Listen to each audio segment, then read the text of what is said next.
Alright guys, Dabo Fett coming in for another video. I started this video but I had to collect my thoughts and re-get to this. So tonight, this evening, I am doing a video on the Kershaw's cqc1, their Emerson Kershaw collaboration. So this knife, when I bought it, I had really high hopes for, because I've always wanted an Emerson knife, but I just never had the $150, $200 to throw down on a blade. Because this was in my infancy of my collection. So I've had this knife for a good while, and when I first got it, I was so stoked. You know, the Emerson Wave, the Emerson Skull, the Emerson Skull. Obviously, I'm really big on skulls. You could even ask my buddy Bob here, co-host Bob, and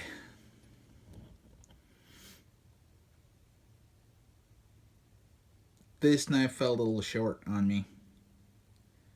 And I feel like I can complain because I've gotten Kershaw knives for cheaper at better quality.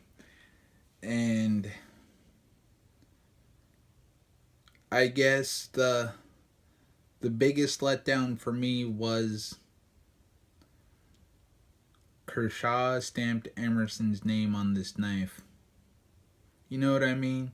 So when I bought it, I thought I was getting a really quality deal at a decent price.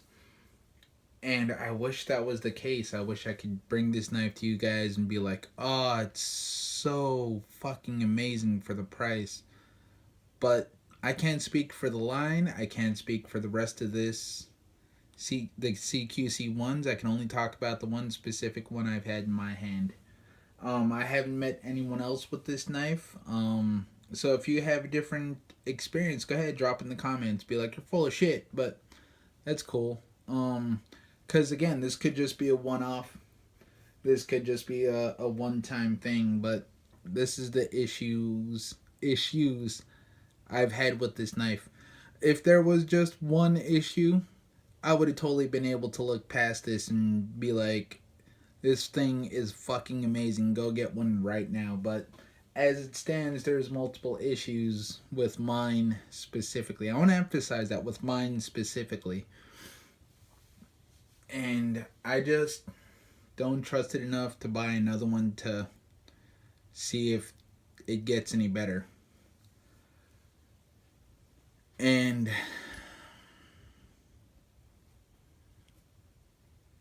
yeah. So like I said, so aesthetically I love the knife. So we got a titanium nitrate tie-night coating over HCR13 MOV. I feel like this is almost like a 440A, right? Something you get on a $10 knife that's soft as shit. Cause mine I have to sharpen almost daily. Like if I take this thing out for a workday, 8 hours, even with minimal usage, I still have to sharpen the shit out of this knife. And again, I've shown you other knives with really deep relief cuts with really shallow edges that have held an edge better than this one. So that's issue one, is the blade steel is really, really, really soft. So you can get it razor sharp, it's just that it's gonna be razor sharp for 5 seconds. The clip point, the swedge, aesthetically amazing. I love the looks of this knife.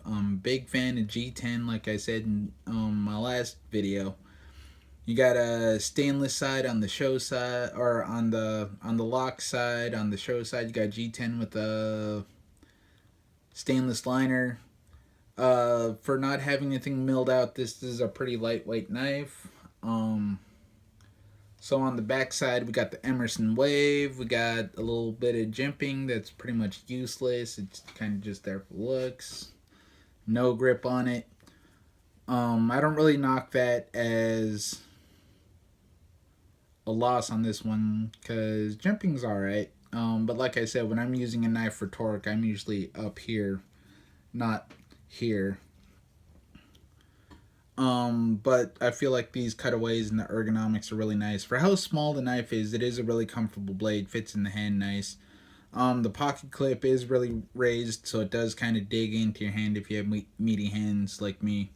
Um, you get the Emerson skull on the pocket clip, wearing really nicely, really cool. I like it. I like the looks of a worn knife. You know, it kind of gives a character. The wear on the blade has been holding up really nicely. Um, so the tie-dye, rather than chunking off, kind of fades with use, which I thought was a really cool look. If you see, there's a lot of dings and scratches, so this is a really well-used knife. The other issue I have with this knife specifically is I don't know if they're all like this or if it's just mine, but there's no flats in the pivot.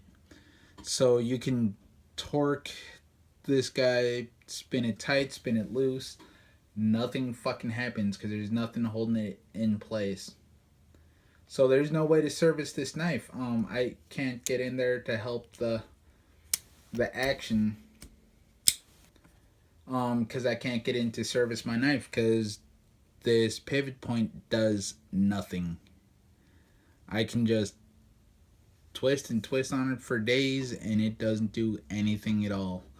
The other thing is I have to get my flashlight. If you look, the blade centering is just about perfect, but if you look at the tip, it's almost touching the side. So the tip is bent on it, so the kind of going back on how soft the steel is, I know it's kind of thin, really petite as you get to the tip, but with how thick, how chunky the blade stock is, I didn't think it was going to be an issue. And this knife, it's not like I was hardcore using.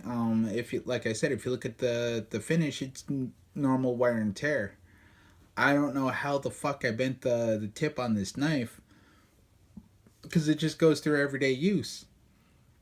I'm not out there hard using this knife, beating the shit out of it, so I don't know. So again, if you get this knife, if you're like me, you like the aesthetics and it's enough to pull you in, I'm not gonna tell you how to live, go get one, but just be careful with that tip, because, well, at least it wasn't brittle, I guess. So the heat treat wasn't enough to where it was brittle and snapped off me, but I bent it, so there's a curve to it.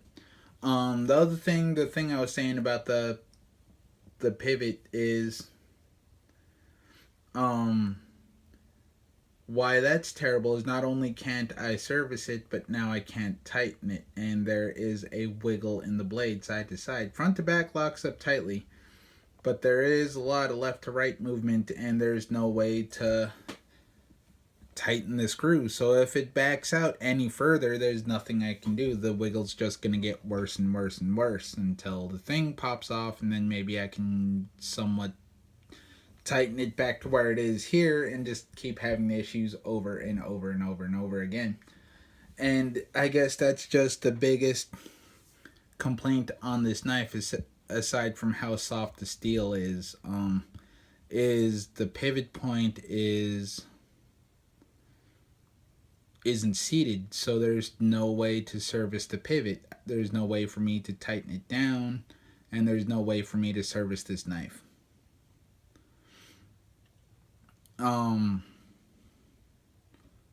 But I guess that would be forgivable if it had a better heat treat, if the knife was actually able to cut and be able to use as an everyday blade. And so, long story short, I always wanted an Emerson knife.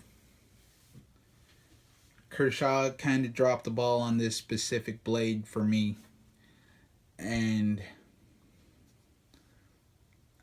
I don't know if I will try any of the other Emerson line from Kershaw from my experiences with this knife. I still like Kershaw as a company, and I still like their knives. This knife tainted my taste for the Kershaw Emerson series. And so now, when I get the money, I am going to drop the money and get a real Emerson, because it's worth it. Um, and this knife is gonna fall off the wayside, and I don't know what I'm gonna do with it, but maybe it'll just sit in the collection. But yeah, so that's my video on the Emerson cqc1. um I wish I could have brought you guys a better review and say good job Kershaw, good job Emerson. You guys made a fantastic fucking knife, and it's amazing. Go out and get 3 of them. But I can't. I can say roll the dice, get one, see if you get a good one, see if it's better than mine. And so, in my opinion, that's what it's coming down to, is if you get this specific one, the cqc1k, it's going to be a roll of the dice. But alright, guys, as I usually say, it's Saturday evening here, probably Sunday morning wherever you guys are at. So have a safe rest of your weekend. Enjoy life. Do things you love. Get out of your comfort zone. Live a little. Have some experiences. And this is Davis signing out.